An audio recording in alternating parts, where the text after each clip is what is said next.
Praise the Lord, hallelujah. पुन्हा एकदा येशूदाय सागर चॅनलमध्ये सर्वांचं स्वागत असो. प्रियजनांनो, मी तुमच्यासाठी सुंदर असा देवाचा मन्ना घेऊन आलोय.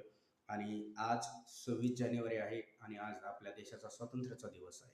स्वातंत्र्य हे आपल्याला भेटलंय आणि स्वातंत्र्य हे भेटलंय ते स्वातंत्र्य कसं आहे हे सगळ्याला माहिती आहे. सगळ्यांनी बलिदान दिलं. एक विशेष प्रकारे नेते होऊन गेलेले ह्याच्या अगोदरचे, त्यांनी देशासाठी लढले आणि देशासाठी स्वातंत्र्य दिलं आणि आज आपला 26 जानेवारी आपण म्हणतो. तसंच आपण आत्मिक जगात जगताना देखील प्रियजनांनो आपल्याला स्वातंत्र्य आहे आणि ते स्वातंत्र्य आपल्याला प्रभू येशूने दिलेलं आहे.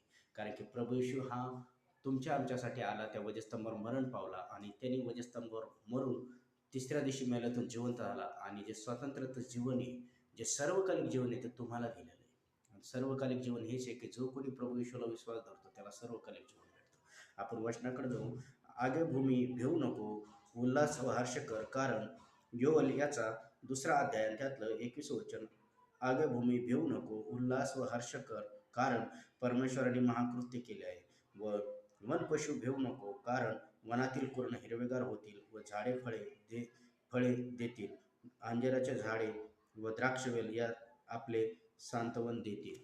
अंजिराचे झाड आणि द्राक्षवेल हा बायबलमध्ये प्रियजनांनो भरपूर वेळेस उल्लेख केला. येशूने ज्यावेळेस त्या अंजिराच्या झाडाला श्राप दिला त्यावेळेस देखील अंजिराचा उल्लेख आहे. आणि योहान शुभवर्तमानमध्ये देखील परमेश्वराचं वचन सांगतं, मी मी वेल आहे आणि तुम्ही फाटा आहात. जो माझ्यात राहतो तो सर्वकालिक जगतो. म्हणून तुम्हाला जीवनामध्ये जगताना आणि देवाच्या वचनात वाढताना परमेश्वराचं वचनाची आणि परमेश्वराची अत्यंत गरज आहे. जसं अंजिराच्या झाडाला श्राप देऊन येशूने त्या अंजिराच्या झाडाला श्राप दिला आणि त्या झाडाला श्राप देऊन त्याचं फळ वाढले, तसंच तुम्हाला तुमच्या जीवनातले असणारे दुःख, कर्ज, श्राप, जे काही बंधन आहेत याला तुम्हाला श्राप द्यायचा आहे.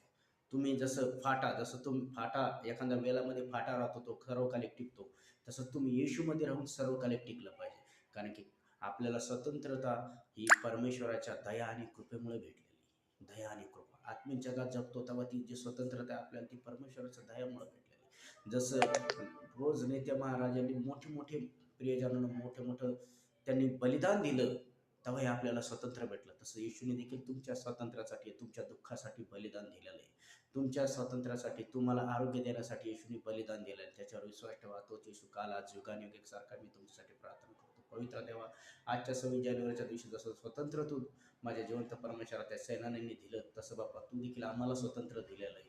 कारण की तू त्या वजस्तंभावर किंमत मोजली. तुझ्यापासून असणारा प्रत्येक आशीर्वाद मी या लेकरांच्या जीवनाचे जेवढे व्हिडिओ बघतात त्यांना ब्लेस कर, आशीर्वादित कर आणि तुझा गौरव कर. येशूच्या